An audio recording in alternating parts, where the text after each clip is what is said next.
Okay, so in this video, we're going to see Michael Knowles blast Dick Durbin for the remarks he made at a political violence hearing. Let's watch the full clip, and then I'll give you my thoughts at the end. It's in every form.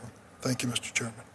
Thank you, Senator. I want to point out that the CSIS study that's been mentioned here and repeated ad nauseum excluded violence at protests from their study, allowing them to systematically ignore Antifa and Black Lives Matter riots. But they did make an exception for Charlottesville, interestingly. Even using their flawed methodology, CSIS recently reported that left-wing violence in 2025 outpaces right-wing violence. Imagine how much bigger that disparity would be if they actually weren't cooking the books. So without objection, I move to enter into the record an article by Tim Carney explaining CIS's biased methodology. Without objection, will be entered into the record. We'll start with questionings. Mr. Knowles, I want to start with you. You're not going to have any bigger proponent of free speech than me, given especially what I did in my last job and this one. I believe in it wholeheartedly. I think it's the First Amendment is the beating heart of our Constitution. But what we're really talking about here is conduct, of course, violent conduct. And you've talked about you can't really have this competition in the marketplace if the marketplace is being destroyed and shot up in many instances. How do we get at this problem? What's the road forward in your view? We might be able to find a little bipartisan agreement if we acknowledge something that both parties at different times have acknowledged, which is that marketplaces of ideas or any other kind of marketplace only function when there are rules and when we abide by those rules. You can't have a marketplace if bandits keep shooting up the marketplace. And this is why it's so important to identify where the threats to the marketplace have really been coming from. Have we seen left-wing speakers shouted down on campuses? Have we seen left-wing events interrupted by terrorists? Rarely so, if ever. I can't think of an occasion. I am amused that Senator Durbin began by warning against pointing to one side or the other, making this a partisan issue, before beginning one of the most partisan invectives that I have ever heard. But I'm not even opposed to a partisan invective here, because I think it is very important that we identify where the threats are. I think any honest Democrat even would have to acknowledge, as the Atlantic Magazine did, as even CSIS has acknowledged, that the threats today to the free marketplace of ideas come from the left. And so, in order to restore the open marketplace of ideas, the healthy exchange of ideas, essential to our self-government, we must regulate where the problem is. And today, the problem lies on the left. Thank you. Mr. Wolf, I want to ask you, and thank you for your service. A common refrain is that Antifa is an ideology, not an organization. Could you talk about, in your experience, how that is complete and utter nonsense, that this is actually a pretty well-coordinated organization with safe houses and money that's laundered internationally, quite frankly, not just domestically? Yeah, well, I think we've seen that across the country. I think the indictment by the Department of Justice in Texas talks about the Antifa cell there in North Texas, about how they do coordinate, how they do pool their resources. I saw it firsthand in Portland, although it was very difficult to prove at the time. Those types of anarchists and others there being well organized, being well funded, being resupplied daily, not that they were doing that themselves, but that they had help. And so as you look across the spectrum here, is Antifa like other organizations? Does it have a hierarchy and an org chart and everything else? No, it's very different. But that doesn't make it any less dangerous. That doesn't say, and that shouldn't mean from a law enforcement perspective, well, let's not actually investigate. Let's not actually start to look at who these individuals are, how they're organized, how they're funded, how they're financed. Just because they're decentralized doesn't make them any less threatening. Thank you. Mr. Scheidler, I'm going to go to you and pick up on that point because you alluded to it in your testimony.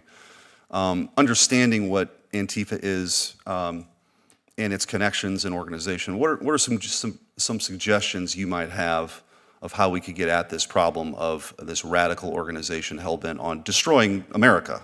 I mean, this is their stated mission. How do we get about that? Well, I'm a firm supporter of the President's recommendation to target Antifa as a foreign terrorist organization. There are a number of Antifa organizations that operate across Western Europe and Latin America, which would be justified, we would be justified in designating as a foreign terrorist organization. There are also a number of networks which provide material support, including the one that I mentioned in my testimony, and that is a very common method in which Antifa receives support.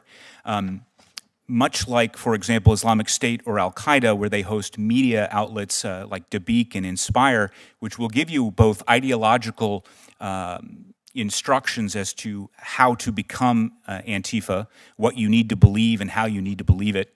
They also provide instructions on what you should do if you wish to be Antifa, including how you should organize, how you can avoid arrest, what encrypted apps to use, what websites to use.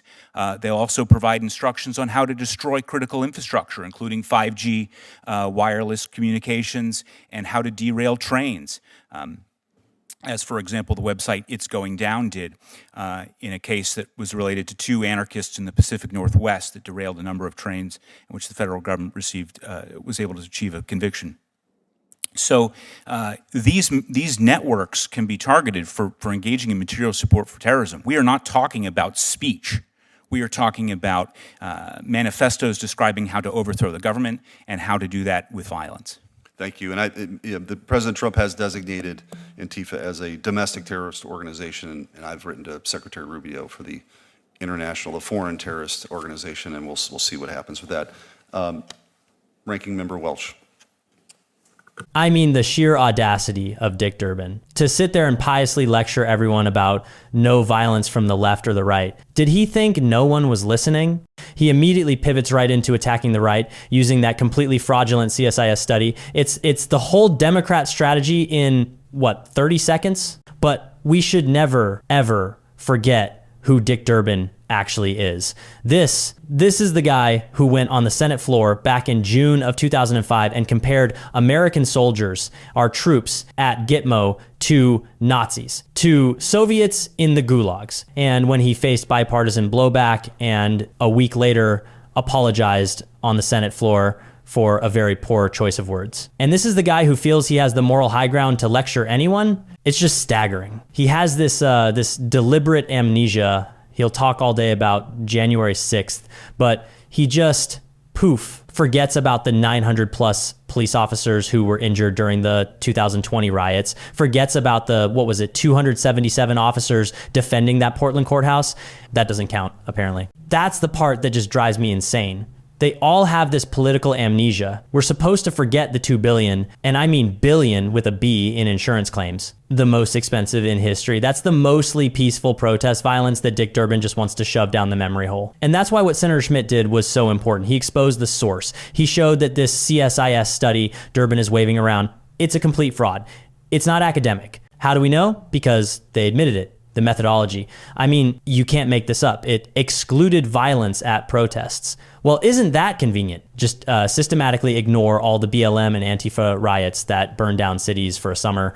Oh, but wait, they made one exception, just one. Guess which one? Yep, Charlottesville. So you design a study that only counts the violence that fits your anti-conservative narrative. That's not a study, that's a DNC press release. It's just cooking the books, and that's the whole game, isn't it? It's a protection racket. Durbin gives the political air cover, the experts at CSIS provide the fake laundered data, and then the media runs with it. And they all pretend the truth, what Knowles said, that the problem is on the left doesn't exist. Then they pivot to the other lie, it's just an ideology thing. I mean, honestly, how can they still be saying that?